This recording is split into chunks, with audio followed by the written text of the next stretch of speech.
Hey everyone, good morning, good afternoon, good evening to you all from my home here in Oxford, and thank you very much for joining us today.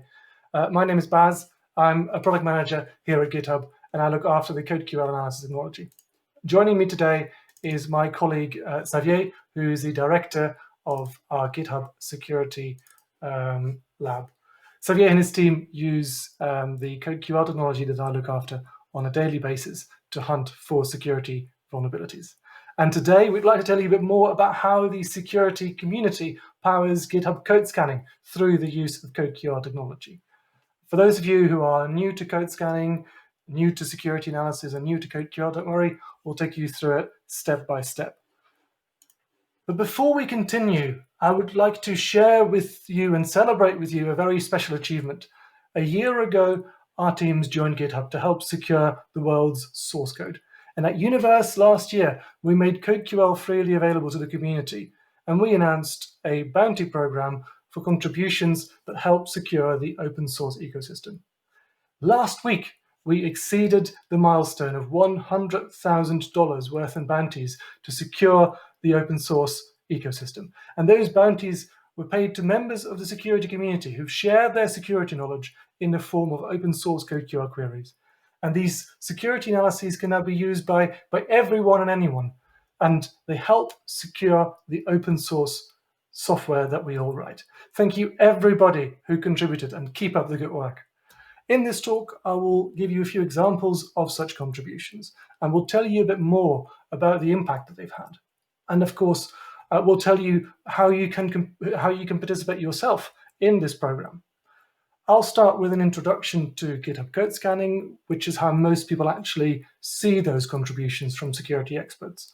We'll then dive under the hood of code scanning and look at CodeQL a bit more closely. And that will include a live demo. After that, I'll hand over to Xavier, and he will tell you all about the security research community and how you can be part of it. So, GitHub code scanning. Earlier this year, we announced it, and code scanning does exactly what it says on the tin. It scans your code for security vulnerabilities. And any alerts we find in pull requests are automatically flagged up to you so that you can fix them before you merge the code changes into your main branch. Now, under the hood, code scanning actually supports multiple engines that actually perform the analysis. The most popular code scanning engine is our own CodeQL analysis engine, which performs deep analysis for a variety of programming languages. And even though code scanning only just came out of beta, we're about to hit the milestone of having analyzed 2 million commits. Now, I've actually already set up code scanning on one of my repositories that I'll show you today. It's a Node.js application that uses embedded JavaScript, that's EJS, templates, and Express. I'll show you the code in a moment, but first I want to show you how CodeQL and code scanning integrate into your development workflow. So here you see a screenshot of a pull request that I've created on my code base. And in the CI/CD status checks, you can see that CodeQL has flagged up a problem. If I click on the details, I can see exactly what CodeQL analysis is worried about. CodeQL has flagged up a potential server-side template injection vulnerability. Now, let me briefly tell you a bit more about this type of vulnerability. Server-side template injection, or SSTI for short, is a type of vulnerability that affects basically any language, any code in which you develop a web application that uses templates to serve web pages to users. And injection vulnerabilities in general are vulnerabilities that allow an attacker to inject their own code into your application. The most well-known type of such an attack is cross-site scripting. For example, if you write a JavaScript application in which you use user-controlled data, like a form submission, get variables from a URL, and you use that data again in the code of your web page in an unsafe way, then an attacker might be able to inject their own JavaScript into your web page. And that way, an attacker might be able to steal the credentials of an unsuspecting user, or maybe their cookies. SSTI is a type of injection, but as the name suggests, it happens on the server-side template injection. If a web application is vulnerable to such template injection, an attacker can very easily carry out a cross-site scripting attack. but it can be worse. An attacker might be able to actually take control of your web server and execute arbitrary code there. Now, in a moment, I'll show you why my code was actually vulnerable and how CodeQL analyzed it. But before we do that, I'd like to tell you a bit more about CodeQL itself. So we know it's an engine that powers code scanning, and it's able to detect a wide variety of security vulnerabilities. But how does it actually work, and how does it recognize that particular code patterns could be, for example, a server-side template injection vulnerability? When you run CodeQL, whether that's in code scanning or on your own local machine, the first thing it will do is it extracts all of the source code that you have into a special relational database. In a way, it's similar to a MySQL or a Postgres database. It's a very special one, though, a special purpose-built read-only one. We call it a CodeQL database. And just like with MySQL and with Postgres, you can run queries against that database.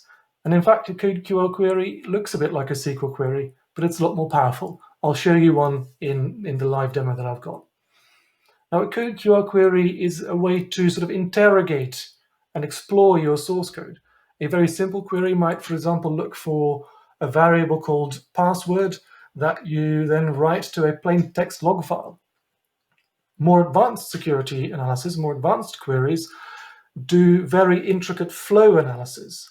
They track where user-controlled data enters your application. They track it through your application, through function calls and data structures, to a location where it might be used in an unsafe way. And the SSTI analysis does exactly that. It tracks untrusted user data that eventually ends up in a template. Now, in a way, every query captures the security knowledge of a security researcher. And by codifying that knowledge, we can apply it at a massive scale. So for example, we run CodeQL against hundreds of thousands of repositories, and every single query result that we get is an alert in code scanning. Now, that's enough talk from me. It's time for a live demo. So let me actually share my screen and show you how this works on my computer. So you should be able to see my VS Code editor now. And this is my unsafe Node.js application. It uses EJS and Express, and it does something really quite simple. It generates a form that asks the user for their age. And once the user submits their age, it will generate a confirmation page. It will tell the user, it will confirm their age, and it will tell the user what time it is. And you see here that I've injected the time value into the template using the special EJS template syntax.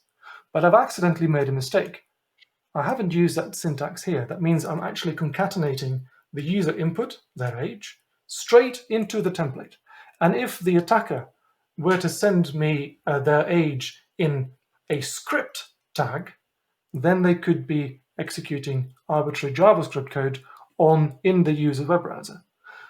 If they know a bit more about how this template here is interpreted and processed by EJS, the damage could be much worse, and they might even get control of the web server. Now, like I said, the first thing you need to do with CodeQL is to create a database. Normally that happens in code scanning, and here I do it on my local machine. So I'm going to say CodeQL, this is the CodeQL command line interface, CodeQL database, create.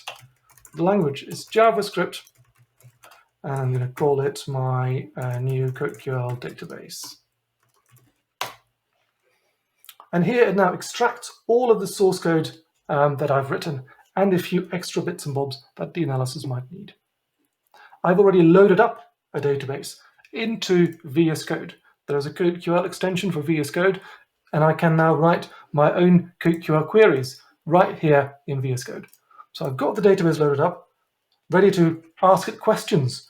So I'm going to load into VS Code the JavaScript libraries for CodeQL. And I'm going to say, well, let's find out what files there are in the database. From all the things that are files in a database, I want to know the number of lines of code in the file and a bit more information about it. I can right-click, say run CodeQL query, and I get a whole bunch of results right here. Now, these are all files that are not actually ones that I wrote. These are in the database, but I'm not that interested in them. I can actually make my query more precise. I can say, well, I want to see those files, but only if those files have an absolute path that matches, for example, super secure code, which is the name of my application. And I run that query again, and now I should get, there we go, fewer results. So I've made my query more precise. I could also, for example, ask, where in my code do I use the EGS templating system? Now for that I need to use the data flow libraries, and I want to ask it, well, from all the places where I do a call to a function, where that call has something to do, module import, something to do with the EGS import. Give me just all method calls from that, and I would like to know about these calls. I want to know the AST node, the location in the source code. So now it's going to tell me where in the source code I've used EJS functions. And indeed, it's flagged up one location in my source code where I call the random method. That's super useful.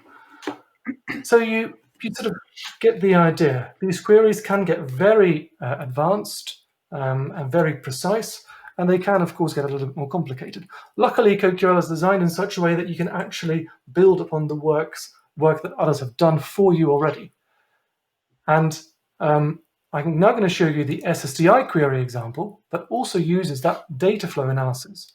And it looks for data flow by specifying exactly what flow it's interested in, by specifying the source it's interested in, any type of remote data, and the sink that we're interested in, as any call to the random method in EJS. And if I now run that query, I should get exactly the same result, here we are, that I got in code scanning earlier. It tells me where the untrusted user data has entered my application through an HTTP request, how it flows through my application, and eventually is used in the random method. So now you know what happens under the hood. I've only scratched the surface, but you get the idea. I will now hand over to Xavier, who will tell you exactly where these queries come from. Thank you, Bas. Yeah, thank you for this demo. So yeah, let's now see who writes these queries that run on your open source projects. You'll be disappointed to know that Bas doesn't write all of them, but yeah. Okay, so follow me through the origin story of the SSTI CodeQL query. There are basically three broad steps when writing a query. It usually starts with a bug found by a security researcher after auditing code. The second phase is the variant analysis phase, and this is the core of the query writing.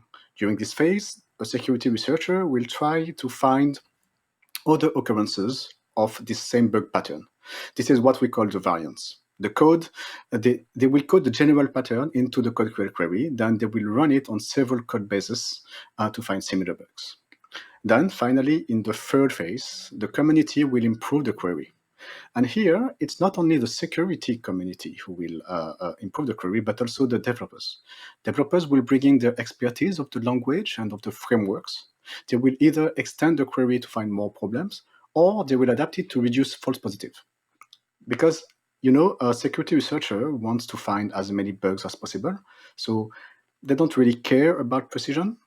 But this is not ideal for developers. Developers prefer to receive alerts only for real problems. So only when the query is as precise as possible, it will be suitable for continuous integration. Okay, so our first stop is, in our story, is the security research activity. And security research, know that GitHub has its own team for this activity, which is the GitHub Security Lab. It's a team of hackers created last year at GitHub Universe. And with this team, and there are thousands of hours of security research, GitHub is really committing to help secure the open source ecosystem.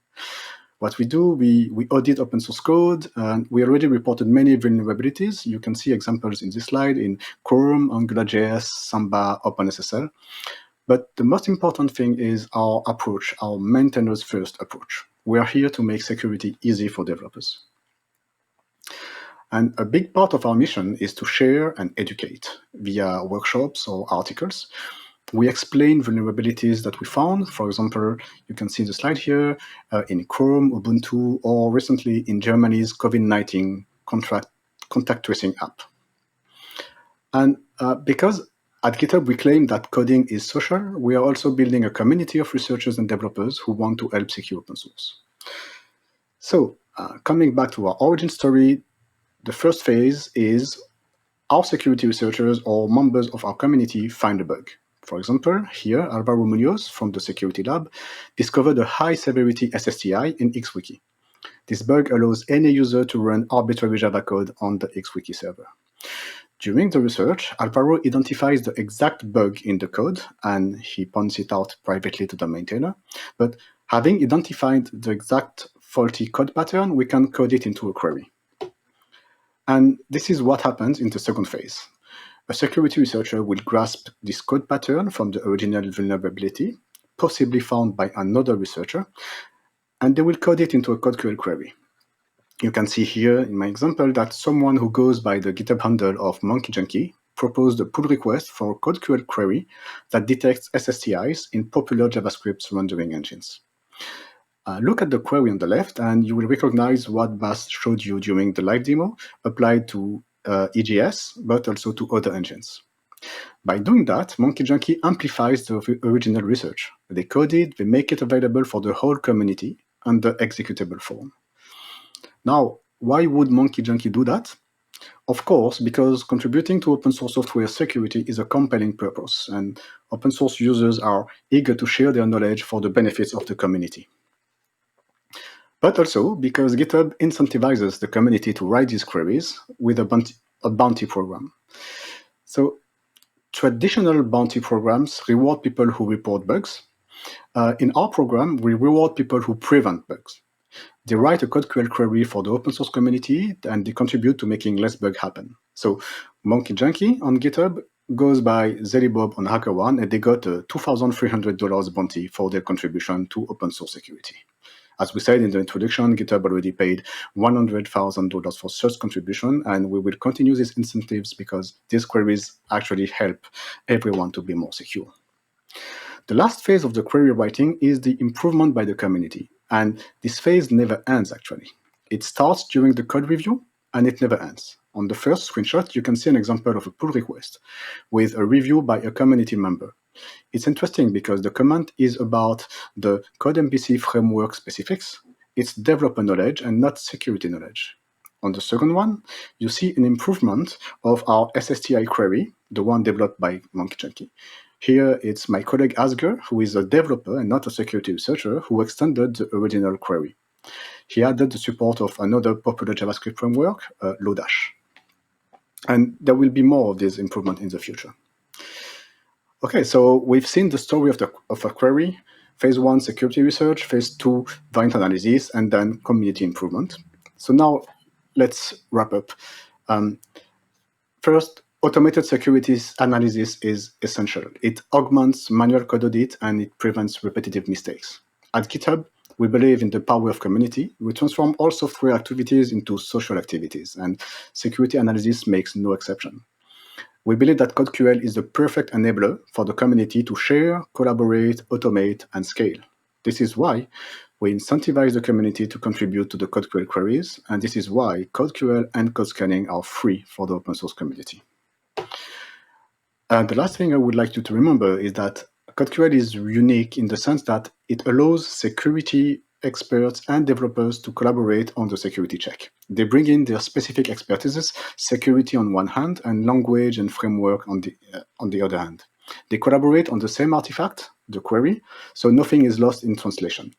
And as a developer, you are not just consuming security checks from others, you can be in the driver's seat and contribute to improve the checks for the open source community.